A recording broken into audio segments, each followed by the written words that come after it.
Buhay pa yung isda guys. Ayun oo. Buhay pa yung isda. Sorry tilapia. Nanginginig ko siya. Oh. Ayun oh. Buhay pa siya. Kasi guys ito fresh tilapia to dito. Live, Nasa... Ha? live tilapia. Live tilapia. Nandun nakalagay pa siya sa may parang aquarium. Pag bibili ka, sa kanila kakatayin. Pero wala na siyang laman loob. Tapos na-slice na yung tiyan niya. Pero gumagalaw-galaw pa rin yung katawan. Buhay pa rin siya. Pero iba niyang kasama hindi na. May ibigay ko natin sa kanya, no?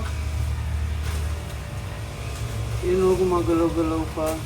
May pulso pa siya. Dali natin sa emergency room.